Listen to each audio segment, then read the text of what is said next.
अस्सलाम वालेकुम जी स्टूडेंट्स, आज हम चैप्टर नंबर 16 स्टार्ट करेंगे। चैप्टर 16 का नाम है अल्टरनेटिंग करंट।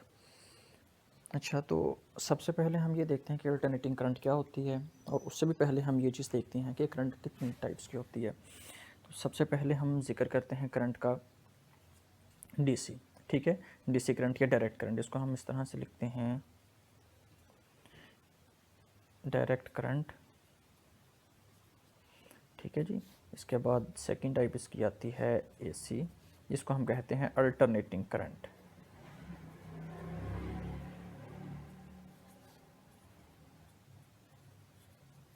ठीक है, ये दो टाइप्स होती हैं करंट की, डीसी डायरेक्ट करंट और अल्टरनेटिंग करंट। तो डायरेक्ट करंट में और अल्टरनेटिंग करंट, इन दोनों में क्या डिफरेंस है? बेसिक इन दोनों के अंदर बेसिक डिफरेंस ये है कि जो डायरेक्ट करंट है वो हमेशा एक ही सम्मत में, एक ही डायरेक्शन में ट्रैवल करती है। ठीक है, अगर हम इसकी डीसी की डायरेक्ट करंट का थोड़ा सा इंट्रोडक्शन देखें, इसकी डिटेल देखें, तो इसमें ये है कि ये लेट्स सपोज हमारे पास एक बैटरी है जिसको रजिस्टर से कनेक्ट किया गया है। ये रजिस्टर है और ये बैटरी है। बैटरी का ये पॉजिटिव टर्मिनल और ये नेगेटिव टर्मिनल। तो करंट की डायरेक्शन, अगर हम कन्वेंशनल करंट की बात करते हैं, कन्वेंशनल करंट में क्या होगा, करंट पॉजिटिव टर्मिनल से स्टार्ट होगा और नेगेटिव टर्मिनल की जानब इस तरह से फ्लो करेगा। तो इस डायरेक्शन को हम कहते हैं, मतलब इस टाइप की जो करंट होगी इसको हम डायरेक्ट करंट कहते हैं। अब अल्टरनेटिंग करंट की तरफ आते हैं। अल्टरनेटिंग करंट हमारे पास, उसको हम एसी से रिप्रेजेंट करते हैं। उसका सिंबल इस तरह से होता है। ठीक है जी। और इसको हम बैटरी से मतलब ये तो सोर्स ऑफ वोल्टेज है, इसको हम रेजिस्टर से कनेक्ट करते हैं। ठीक है जी, ये हो गया एसी और ये हो गया डीसी।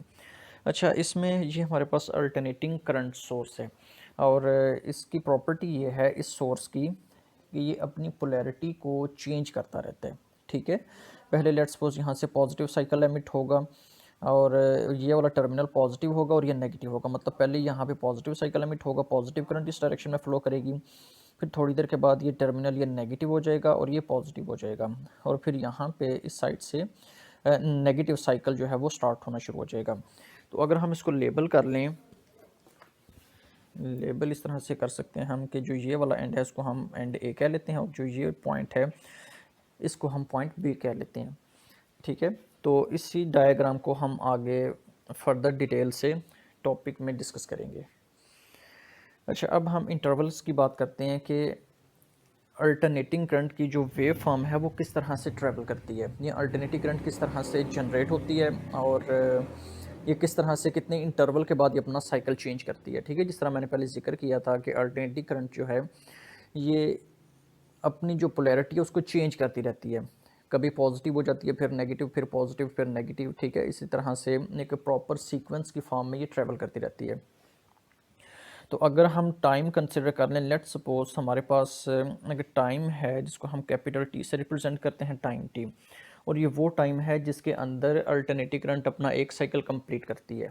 ठीक है, इसको हमने कैपिटल टी लिखा हुआ है।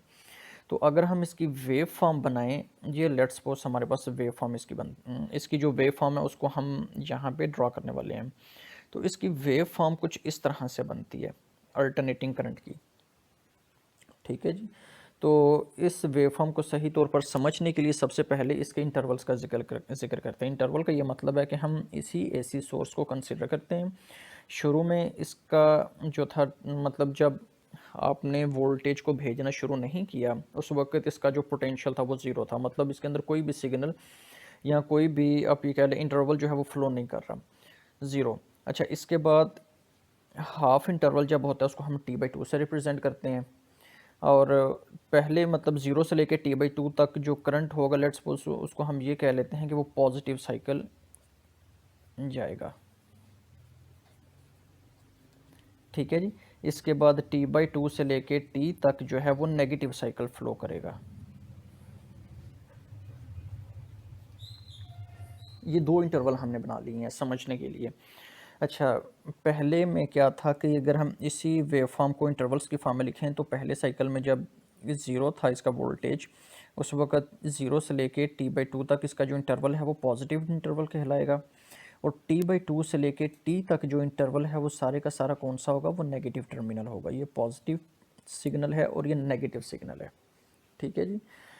तो यहाँ से लेके ज़ीरो से लेके एक कंप्लीट साइकिल होने तक जितना इसने टाइम लिया है उसको हमने टी कहा हुआ है, उस पूरे टाइम को। ठीक है, वो टाइम आप सिर्फ अज्यूम कर लें, फर्जी तौर पर उसको कंसिडर कर लें, वो कुछ भी हो सकता है। फॉर एग्जांपल वो 1 सेकंड हो सकता है, वो 10 सेकंड हो सकता है, वो 100 सेकंड हो सकता है। वो सिर्फ आपने एक, वैसे इतना होता नहीं है टाइम, सिर्फ आपने अज्यूम करना है। मैं ये अज्यूम करता हूँ कि ये जो अल्टरनेटिंग करंट का एक साइकिल 1 सेकंड में कंप्लीट होता है। ठीक है, 1 सेकंड में ये कंप्लीट होता है।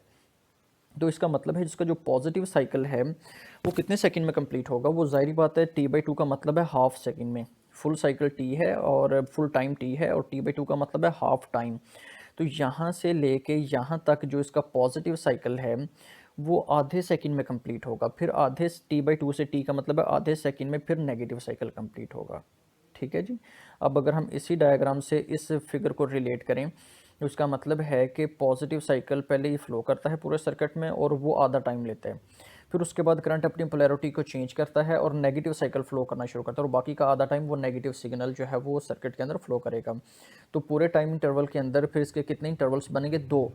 ठीक है, पहले 0 से t/2 तक क्या होगा? पॉजिटिव साइकिल ये सर्किट में फ्लो करेगा। फिर t/2 से t तक जो होगा वो नेगेटिव साइकिल सर्किट में फ्लो करेगा। तो ये इसकी कुछ ग्राफिकल इंटरप्रिटेशन थी अल्टरनेटिंग करंट की। अच्छा, अब हम इसकी फ्रीक्वेंसी की तरफ आते हैं कि फ्रीक्वेंसी इसकी क्या होती है। फ्रीक्वेंसी को हम f से रिप्रेजेंट करते हैं। फ्रीक्वेंसी इसको हम स्मॉल f से रिप्रेजेंट करते हैं। फ्रीक्वेंसी को इस तरह लिखते हैं f is equal to 1/t। अच्छा, इसका इस इक्वेशन को देखकर ही इसका मतलब समझ आ जाता है कि फ्रीक्वेंसी का क्या मतलब है। ठीक है, तो फ्रीक्वेंसी का ये मतलब है कि 1 सेकंड में ये एसी अल्टरनेटिंग करंट के जितने साइकिल कंप्लीट होते हैं ना उसको हम कहते हैं वो उसकी फ्रीक्वेंसी है। ठीक है, मैं दोबारा से रिपीट कर देता हूँ कि 1 सेकंड में जितने साइकिल कंप्लीट होते हैं अल्टरनेटिंग करंट के उसको हम कहेंगे वो उसकी फ्रीक्वेंसी है। यहाँ पे हम इसकी फ्रीक्वेंसी की डेफिनेशन लिख लेते हैं।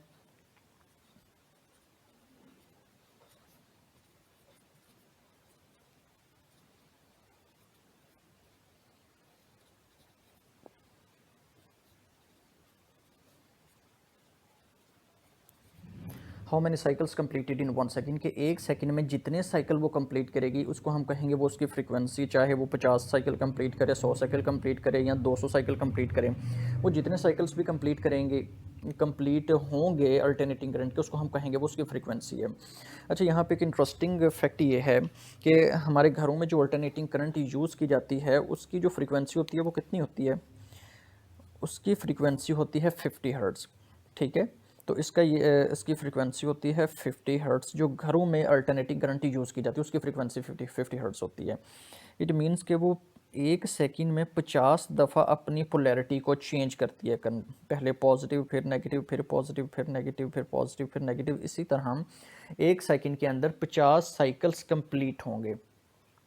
तो आप फ्रीक्वेंसी को एडजस्ट भी कर सकते हैं कि फ्रीक्वेंसी को हम एडजस्ट नहीं कर सकते, मतलब जो सोर्स है वो एडजस्ट कर सकते हैं फ्रीक्वेंसी को। ठीक है, ये जो सोर्स है ना अल्टरनेटिंग करंट सोर्स, ये 60 हर्ट्ज़ भी कर सकता है, 70 हर्ट्ज़ भी कर सकता है। ठीक है, तो अमूमन घरों के अंदर जो 50 हर्ट्ज़ जो फ्रीक्वेंसी यूज़ की जाती है अल्टरनेटिंग करंट की, उसकी जो फ्रीक्वेंसी होती है वो 50 हर्ट्ज़ होती है। अच्छा, इसके बाद नेक्स्ट हमारे पास इक्वेशन है 16.2, और इस इक्वेशन में हमें वोल्टेज के बारे में बताया गया है। जो अल्टरनेटिंग वोल्टेज है उसके बारे में हमें बताया गया है। अच्छा, अब अगर रिकॉल करें आप थोड़ा सा, तो चैप्टर 15 के अंदर हमने एक इक्वेशन पढ़ी थी एसी जनरेटर वाले टॉपिक में। तो उसकी डेरिवेशन करते वक्त तक हमने ये चीज़ डिराइव की थी, ये वाली। ठीक है जी, ये अल्टरनेट चैप्टर 15 में जो अल्टरनेटिंग जनरेटर वाला टॉपिक था उसके अंदर हमने ये इक्वेशन डिराइव की थी कि इंड्यूस्ड ईएमएफ किसके इक्वल होती है? इंड्यूस्ड ईएमएफ की initial value multiply by sine omega T. ठीक है, तो अब हमें पता है ये जो इंड्यूस्ड ईएमएफ है इसको हम वोल्टेज से रिप्लेस कर सकते हैं, और ये होता ही वोल्टेज है। ठीक है, तो इसको हम सिंपल फॉर्म के अंदर इस तरह से लिख लेते हैं वी नॉट। इसको हमने वी लिख लिया, इसको वी नॉट लिख लिया, बाकी इक्वेशन एज इट इज़ लिखी जाएगी v naught sine omega t. तो ये हमारे पास एक कंप्लीट इक्वेशन बन गई है वोल्टेज की। इट मीन्स कि अल्टरनेटिंग जो वोल्टेज है उसकी इक्वेशन हमारे पास इस तरह से ये डिराइव होके आती है, उसकी ये इक्वेशन होती है अल्टरनेटिंग वोल्टेज की। अब इसमें ओमेगा को हम डिफाइन करते हैं, ओमेगा किसके इक्वल होगा, ओमेगा इज इक्वल टू 2 पाई/टी, ये कांस्टेंट है, इसको हम एंगुलर फ्रीक्वेंसी पे कहते हैं।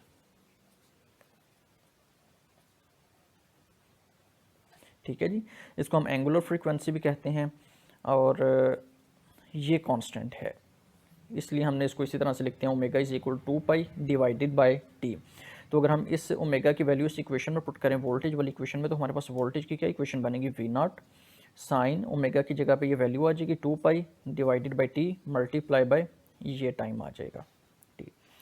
अच्छा, ये जो इक्वेशन है ये बहुत इंपॉर्टेंट इक्वेशन है, यही डिफाइन करेगी कि हमारे पास मैक्सिमम वोल्टेज कब आएगा, मिनिमम वोल्टेज कब आएगा। इसको हम रिप्रेजेंट कर लेते हैं इक्वेशन नंबर 1 से। तो ये जो इक्वेशन नंबर 1 है ये डिफाइन करेगी हमारे पास मैक्सिमम वोल्टेज की वैल्यू कब आएगी, मिनिमम वोल्टेज की वैल्यू कब आएगी, या अगर हम कोई भी वैल्यू कैलकुलेट करना चाहते हैं मैक्सिमम और मिनिमम के अलावा कैलकुलेट करना चाहते हैं, तो वो जितनी भी वोल्टेज की वैल्यूज़ हैं वो यही इक्वेशन डिफाइन करती है।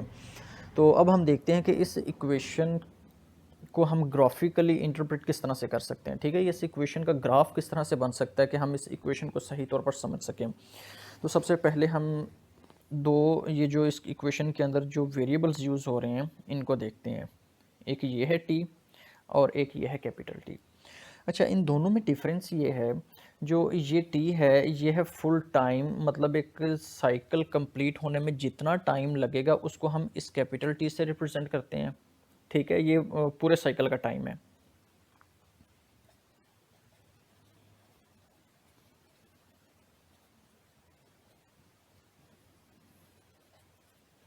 टाइम फॉर कंप्लीट साइकिल, कि पूरे साइकिल का टाइम है। अच्छा, ये वाला जो स्मॉल टी है ये इंटरवल बताएगा। ठीक है, इंटरवल का मतलब ये है कि इसकी वैल्यू कुछ भी हो सकती है, कि t/2 हो सकती है, t/4 हो सकती है। ठीक है, मिसाल के तौर पर इस t की जो वैल्यू है वो ये हो सकती है t/4, t/2, 3t/4 या कंप्लीट t। तो ये जो t है ये हमें इंटरवल बताएगा कि जब इस टी का चौथा हिस्सा था तो उस वक्त वोल्टेज की क्या वैल्यू है। जब इस टी को हमने आधा कर दिया है, मतलब आधे का मतलब है कि अगर लेट सपोज के 1 सेकंड में अल्टरनेटिंग करंट का एक साइकिल कंप्लीट होता है, 1 सेकंड में एक साइकिल कंप्लीट होता है, तो t/2 का ये मतलब होगा कि आधे सेकंड में क्या इसकी क्या वैल्यू होगी आधे सेकंड में। ठीक है, फिर इसका क्या 3 पाई/4 जब इंटरवल होगा तो फिर इसकी क्या वैल्यू होगी, और जब पूरा साइकिल कंप्लीट हो जाएगा तो फिर इसकी क्या वैल्यू होगी। ठीक है, तो ये हमें इस तरह से ये 2 टी हमने डिफ़ाइन करने हैं। तो इन्हीं को आगे लेके हम चलते हैं जिनसे हमने ग्राफ जो है वो कंस्ट्रक्ट करने हैं।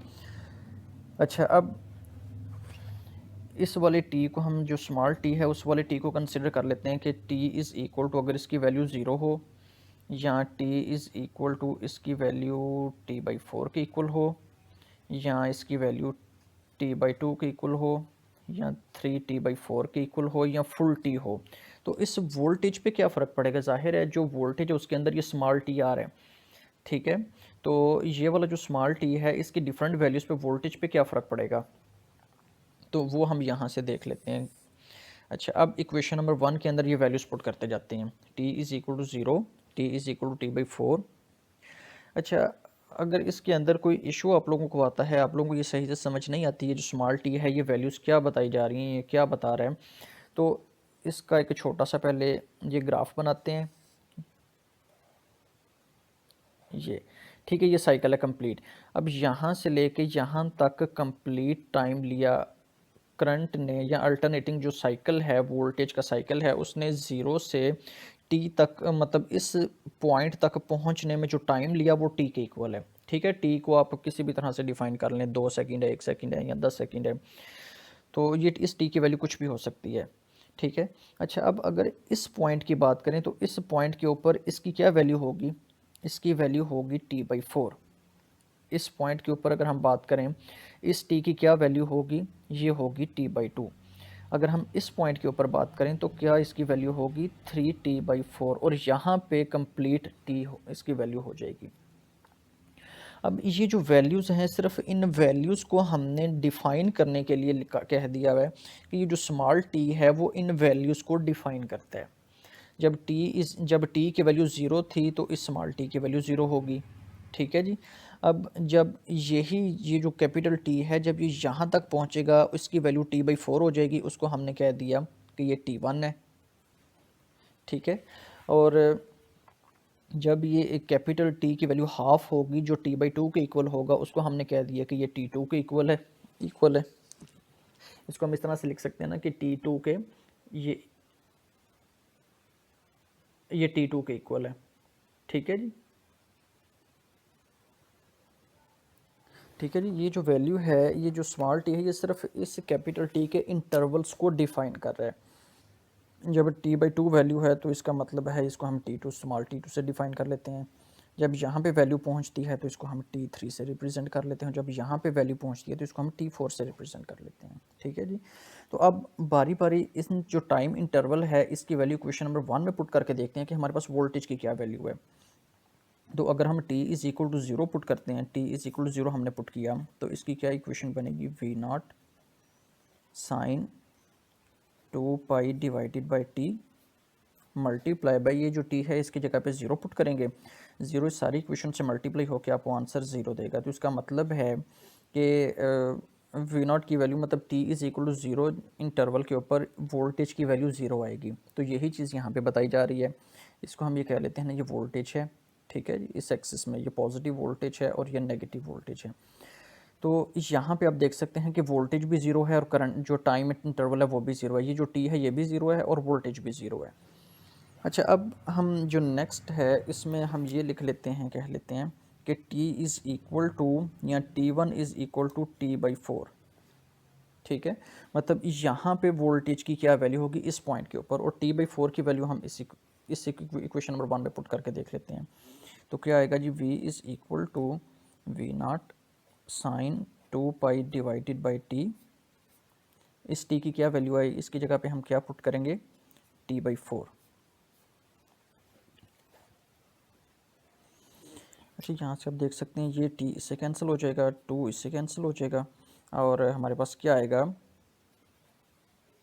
v0 sign π/2। साइन π/2 90 के इक्वल होता है और साइन 90 की वैल्यू मैक्सिमम होती है, ठीक है। उस साइन 90 की वैल्यू 1 होती है, तो इसलिए ये v0 मल्टीप्लाई बाई 1 ये v0 ही हो जाएगा। तो इसका मतलब है इस पॉइंट के ऊपर जो t/4 था इसकी जो मैक्सिमम वैल्यू है वो अचीव होगी इस पॉइंट के ऊपर, ठीक है, t/4। अच्छा, अब अगर हम t/2 पुट करके देखें तो हमारे पास इसकी क्या वैल्यू आएगी। जब t/2 हम पुट करते हैं तो यहाँ से आपको अंदाज़ा हो जाएगा। हम थोड़ा सा साइड पे कर लेते हैं। जब हम t2 इज़ इक्वल टू ये पुट करते हैं ना t/2, तो हमारे इस इक्वेशन के अंदर t/2 पुट करेंगे तो उसकी वैल्यू 0 हो जाएगी, ठीक है। v is equal to 0। इसके बाद जब 3t/4 पुट करते हैं, t3 is equal to 3t/4 put करते हैं, तो जो v0 है उसकी वैल्यू हो जाती है -v0, क्योंकि ये मैक्सिमम जो नेगेटिव वन होता है, ये 270 या 3t/4 इसको रेडियन में कन्वर्ट करें तो ये बनता है। और इस पे साइन अगर हम कैलकुलेट करें 3t/4 पे तो इसका आंसर -1 आता है, ठीक है। यहाँ पे -1 सारे सबसे मल्टीप्लाई होकर ये v0 माइनस में v0 आंसर देगा -1। और इसके बाद जब वैल्यू t होगी तो फिर इसका आंसर क्या हो जाएगा, t4 के ऊपर इसका क्या हो जाएगा, जब t4 t और v की वैल्यू क्या हो जाएगी, वोल्टेज की वैल्यू फिर से v हो जाएगी, वोल्टेज की value sorry v is equal to 0, ये वोल्टेज की वैल्यू 0 हो जाएगी, ठीक है जी। तो ये हमारे पास इंटरवल्स बनते हैं। अब हम इन्हीं इंटरवल्स को हम एक टेबल की फॉर्म में या कॉलम की फॉर्म में कन्वर्ट करते हैं और फिर उसको ग्राफ बना के देखते हैं कि हमारे पास इसका ग्राफिकल रिजल्ट किस तरह से आता है। अच्छा, यहाँ से देख लेते हैं। जब t की वैल्यू 0 थी तो हमारे पास जो वोल्टेज था वो 0 था। जब इसकी वैल्यू 1 थी, या आप ये कह लें कि t/4 इंटरवल था, तो उस वक़्त इसकी वैल्यू v0 या पॉजिटिव या मैक्सिमम थी। अच्छा, जब t2 इंटरवल हुआ था तो इसकी वैल्यू t/2 के इक्वल थी, और उस वक़्त इसकी वैल्यू फिर क्या थी, 0 के इक्वल थी। जब t3 इंटरवल आया या 3t/4 इंटरवल हमने कंसिडर किया, उस वक़्त इसकी वैल्यू क्या थी, -v0। और जब t4 था उस वक़्त टाइम कंप्लीट t था और फिर उस वक़्त इसकी वैल्यू 0 के इक्वल थी, ठीक है जी। तो ये हमारे पास करंट, टाइम और वोल्टेज, इन दोनों का ग्राफ हमारे पास आ गया है। तो अगर हम इसका ग्राफ प्लॉट करना चाहें तो इसका ग्राफ किस तरह से बनेगा, ग्राफ इसकी जो इसका जो ग्राफ है उसकी कुछ इस तरह से वैल्यूज़ आएंगी।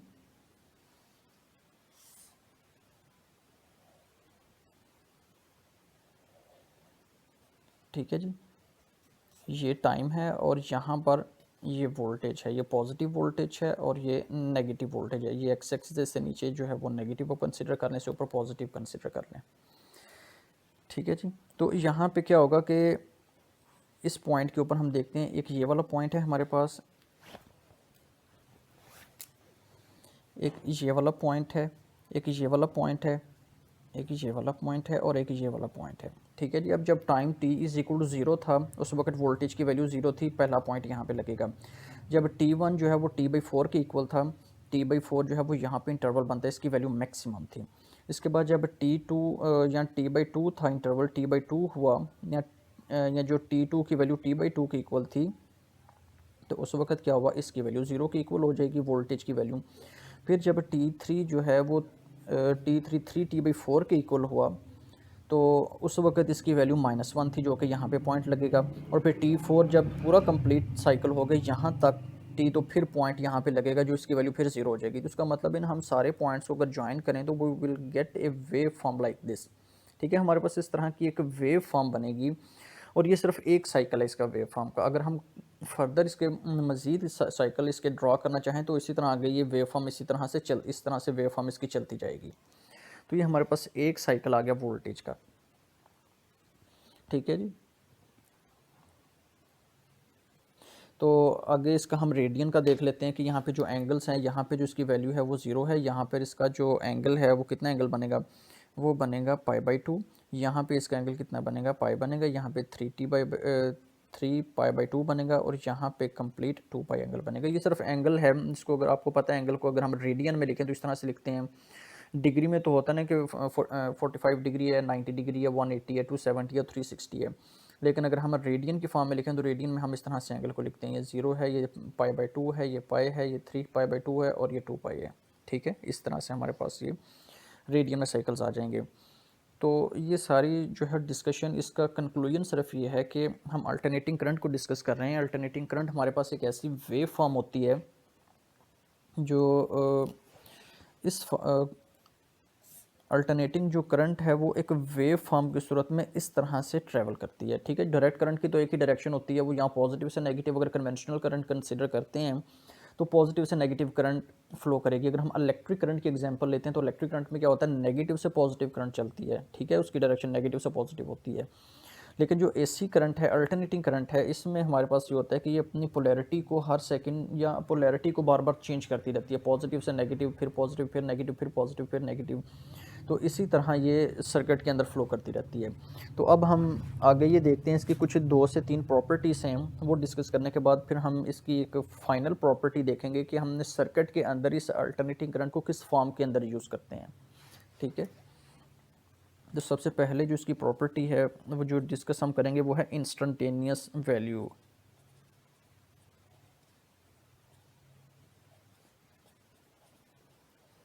ठीक है जी, ये है इंस्टेंटेनियस वैल्यू। अच्छा, इंस्टेंटेनियस वैल्यू इसकी क्या होती है कि इंस्टेंटेनियस वैल्यू का मतलब है, जिस तरह हमने वोल्टेज की वेव फॉर्म पढ़ी है, v is equal to v0 sine 2π/t multiply by T.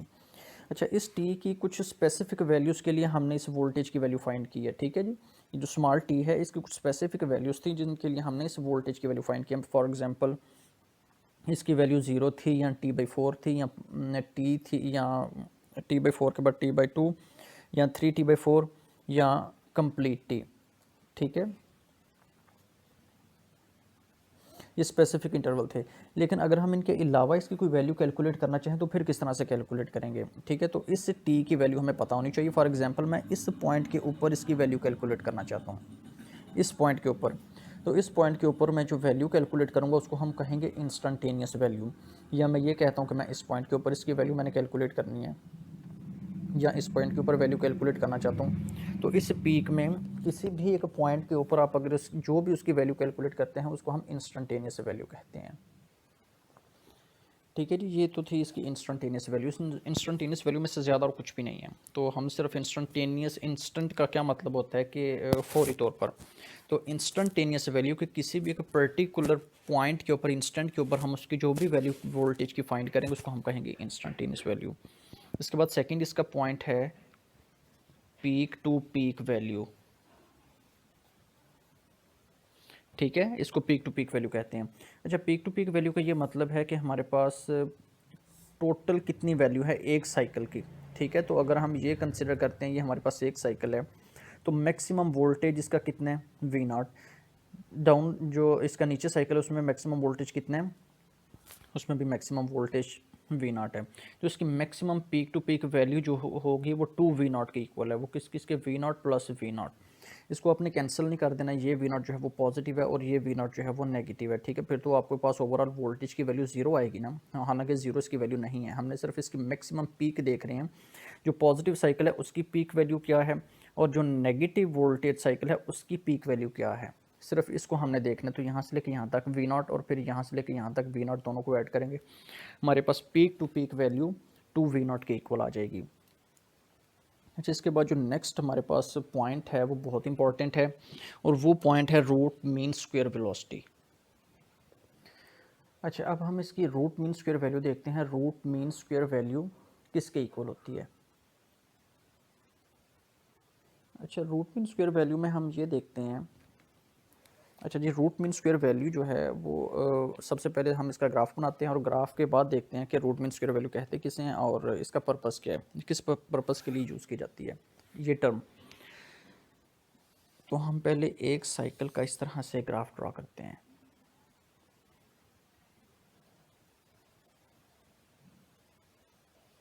ये हमारे पास एक साइकिल का ये ग्राफ आ गया। ठीक है, जिसमें 0 से t तक हमारे पास टाइम है। ये वाला जो है वो t/2 है और ये 3t/2 और ये t।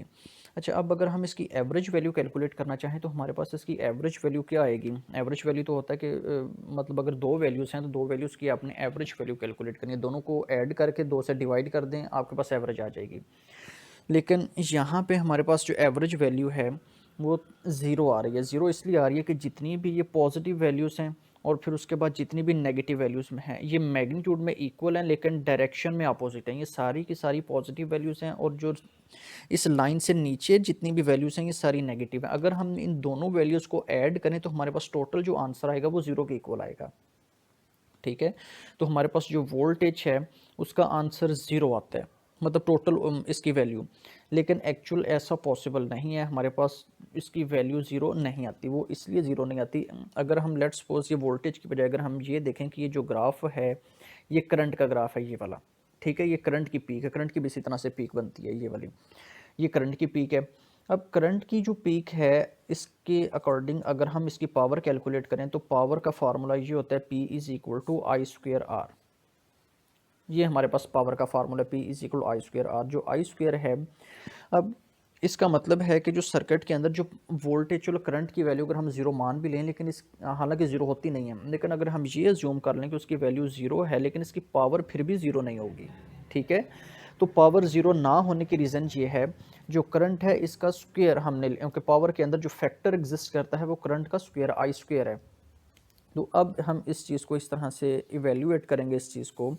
ये देखें जी, ये आपके पास एक करंट का, ये लेट्स सपोज ये करंट है और ये करंट का आपके पास एक साइकिल है इस तरह से। तो अगर हम इसी करंट के साइकिल का अगर हम स्क्वायर लेते हैं, जिस तरह ये आई है, अगर हम इसका I² प्लॉट करें तो I² की वैल्यू कुछ इस तरह से होगी। ठीक है, अच्छा, अब यहाँ पे दूसरी इंटरेस्टिंग चीज़ ये है कि जितनी नेगेटिव वैल्यूज़ हैं उनका आंसर भी या उनकी भी जो पीक है वो पॉजिटिव ही बनेगी इस तरह से। और उसकी रीज़न ये है कि अगर आप इस करंट में नेगेटिव आंसर पुट करो, नेगेटिव वैल्यूज़ भी पुट करो तो स्क्वायर उनको पॉजिटिव कर देगा, तो आपके पास फिर भी जो पीक बनेगी या जो भी आंसर आएगा वो पॉजिटिव में ही आएगा। ठीक है, तो इस तरह से आपके पास जितनी भी वैल्यूज़ बनती हैं वो अपवर्ड या इस पॉजिटिव से ऊपर ही बनेगी, नेगेटिव में कोई आपके पास पीक नहीं बनेगी I² की। तो ये हमारे पास इस तरह से इसकी पीक्स बनती हैं। अच्छा, अगर हम इनको ये कंसिडर कर लें, ये जो पीक है ब्लैक कलर की ये I की पीक है। ठीक है, सिंपल करंट की, और ये जो पीक है ये किसकी पीक है, I² की। तो अब इसी को ये जो हमने ऊपर लिखा है, ये जो ऊपर हमने इसका नाम लिखा हुआ टॉपिक का रूट मीन स्क्वायर वैल्यू, अच्छा, इसको इसके उल्टे सीक्वेंस में चलना शुरू कर दें। पहले इस जो भी हमने कैलकुलेट किया है या जो भी वैल्यू हमने यहाँ पे इंसर्ट की है या जिसको कंसीडर किया है उस वैल्यू का स्क्वायर लिया है, जिसको हमने पहले स्क्वायर कहा है। मतलब ये पहले हमने ग्राफ बनाया ना आई का और फिर इसका स्क्वायर लिया है। उसके बाद अगला काम करना है, इसका मीन लेना है। मीन का मतलब एवरेज। और फिर नेक्स्ट जो एंड स्टेप है इसका तीसरा और आखिरी पॉइंट वो है इसका रूट लेना है हमने। ठीक है, ये पहला काम ये करना है, इसका स्क्वायर लेना है। दूसरा काम ये करना है, इसकी एवरेज वैल्यू कंसीडर करनी है। तीसरा काम ये करना है कि इसका स्क्वायर रूट लेना है, इसका अंडर रूट लेना है। अच्छा, तो अब ये जो करंट की पीक हमारे पास आई है इसका स्क्वायर तो हमने ले लिया। दूसरा काम इसका एवरेज। एवरेज का ये मतलब है कि इसकी हमने मीन निकालना है इसका, या मीन का मतलब है कि इसका एवरेज हमने कैलकुलेट करना है। तो एवरेज का क्या फार्मूला होता है? एवरेज का ये मतलब है कि करंट की अगर हम एवरेज वैल्यू कंसीडर करें तो इनिशियल वैल्यू इसकी ज़ीरो थी जब सर्किट के अंदर करंट एग्जिस्ट नहीं कर रहा। तो फिर उसके बाद जब हमने सर्किट के अंदर करंट को इंसर्ट किया या जब करंट सर्किट में मूव करना स्टार्ट किया उस वक्त इसकी वैल्यू आई थी। और टोटल दोनों की वैल्यू और टोटल मतलब दो वैल्यू थी ना, पहली ज़ीरो थी, फाइनल वैल्यू आई और दो से हम डिवाइड करेंगे तो हमारे पास जो एवरेज वैल्यू आएगी 1/2 आई के इक्वल है। ठीक है, और अगर हम इसको ये वाला जो पॉइंट है इसको हमने आई नॉट कहा हुआ है तो ज़ाहिर बात है जो स्क्वायर है वो आई नॉट स्क्वायर हो जाएगा और जो एवरेज वैल्यू है वो भी क्या हो जाएगी, आई नॉट के इक्वल आ जाएगी। तो अब हमने क्या पहले देखा था, पहले स्क्वायर लेना है, स्क्वायर के बाद इसका मीन कैलकुलेट करना है। अच्छा, स्क्वायर हमने ले लिया तो अब यहाँ पे स्क्वायर आ जाएगा ज़ीरो का, तो स्क्वायर मतलब ज़ीरो ही है।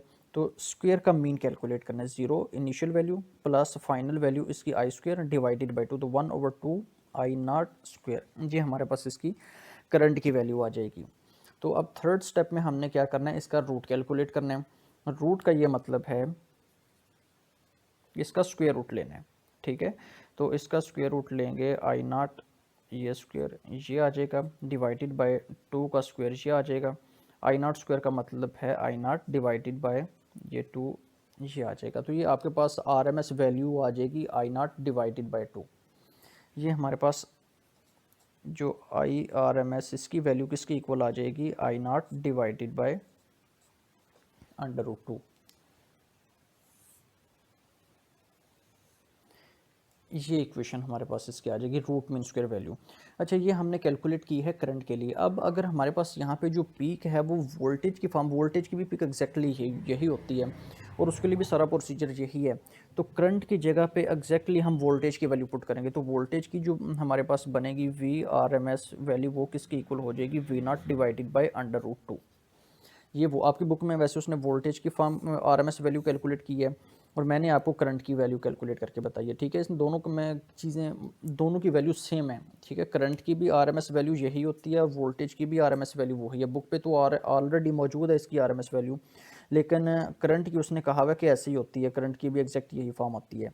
तो मैंने करंट की आपको बता दी है, तो बुक पे आप लोग देख लीजिएगा जो आरएमएस वैल्यू वोल्टेज की है वो एग्जैक्टली इसके सेम है।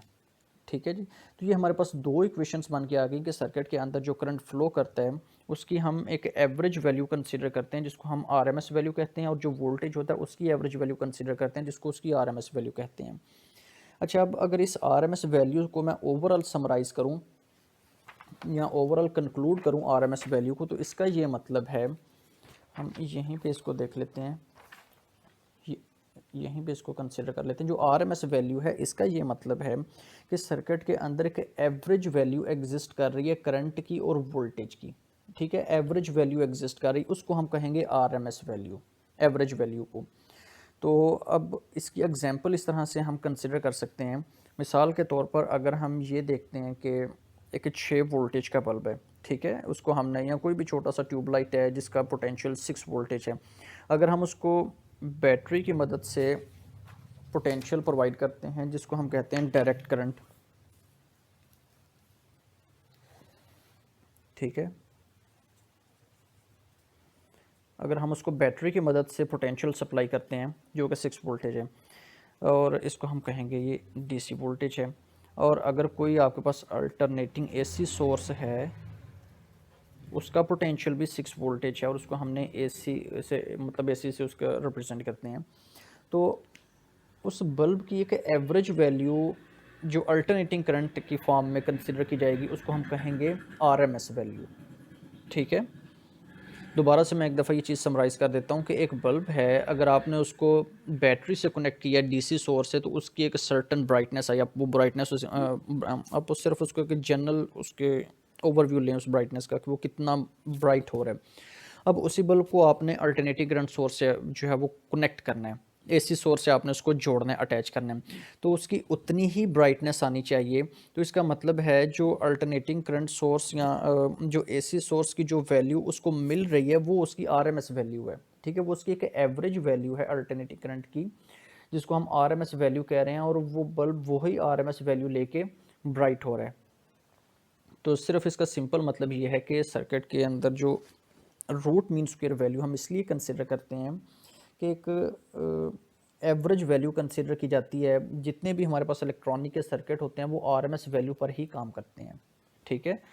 तो आरएमएस वैल्यू किसके इक्वल हो जाएगी, वी नॉट डिवाइडेड बाई 2, ये इसका इनिशियल वोल्टेज है, उसको स्क्वायर रूट 2 से डिवाइड कर दें, आपके पास इसकी आरएमएस वैल्यू आ जाएगी। तो ये सर्किट के अंदर एक एवरेज वैल्यू है जो हर वक्त एग्जिस्ट करती है, और हम यही आरएमएस एवरेज वैल्यू इस फार्मूला के अंदर यूज़ करेंगे, ठीक है।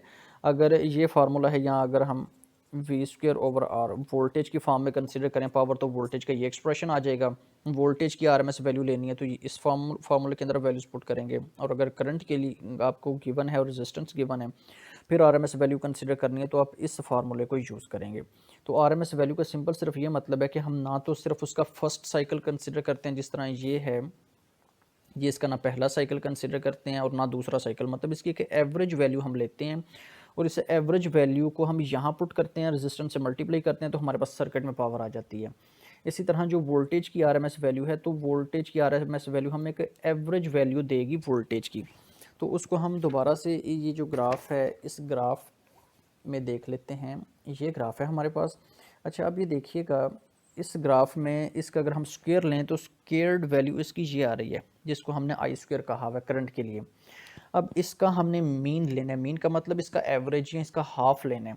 तो वैसे एवरेज इसका हाफ ही आएगा, इसलिए मैंने हाफ का जिक्र किया, हाफ का वर्ड यूज़ किया है। अच्छा, तो अगर हम इसकी एवरेज लेंगे तो इसकी एवरेज वैल्यू ये सेंट्रल लाइन आएगी। ये सेंट्रल लाइन, इसको हम कहते हैं, लिख लेते हैं I not divided by 2, I not square divided by 2। अब अगर इसी का ही हम स्क्वायर भी लेंगे तो हमारे पास एक नई एवरेज वैल्यू आ जाएगी, ये वाली, ये ब्लैक कलर में मैंने लगाई है, इसको हम कहेंगे I not divided by square root 2, ठीक है जी। इसका हमने स्क्वायर लिया है, तो इसका स्क्वायर लेंगे तो क्या आ जाएगा, ये जो लाइन होगी ये लाइन बता रही है जो वोल्टेज है उसकी क्या आरएमएस वैल्यू है।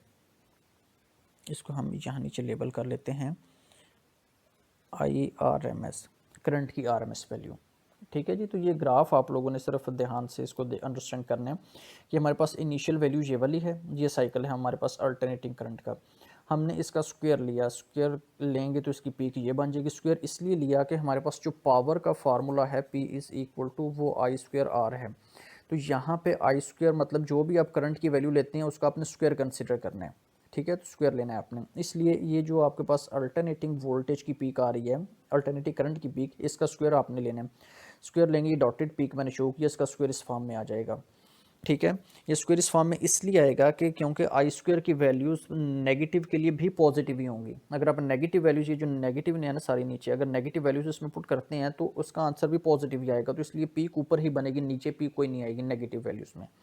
तो आई स्क्वायर आ गया। अच्छा, उसके बाद आपने ये करना है, इसका मीन लेना है, मीन का मतलब इसका एवरेज लेना है, तो आई स्क्वायर, इसका आप एवरेज लेंगे तो ये वैल्यू आ जाएगी आई 1/2 आई नॉट स्क्वायर। थर्ड स्टेप में आपने ये करना है कि इस एवरेज की पीक ये डॉटेड लाइन आएगी। अच्छा, फिर आपने इसी एवरेज का स्क्वायर रूट लेना है, तो एवरेज का स्क्वायर रूट लेंगे तो उसकी वैल्यू और कम हो जाएगी, और पीक आपके पास यहाँ पे एक लाइन लगेगी ये वाली। तो ये वाली एक एवरेज वैल्यू होती है आपके पास अल्टरनेटिंग सर्किट्स में, ठीक है। तो यही एवरेज वैल्यू यूज़ की जाती है उसकी जो पावर है उसको यूज़ करने के लिए ये यूज़ की जाती है अल्टरनेटिंग करंट की वैल्यू, ठीक है जी। तो ये इसकी हम इसलिए हम इसकी root mean square value calculate करते हैं, ठीक है जी। आई आर एम एस की ये वैल्यू हो जाएगी I not divided by square root 2, जो वोल्टेज है इसकी वैल्यू मैंने डिराइव करके बता दी है, v naught divided by under root 2 आ जाएगी। तो ये हमारे पास टॉपिक था रूट मीन स्क्वायर वैल्यू।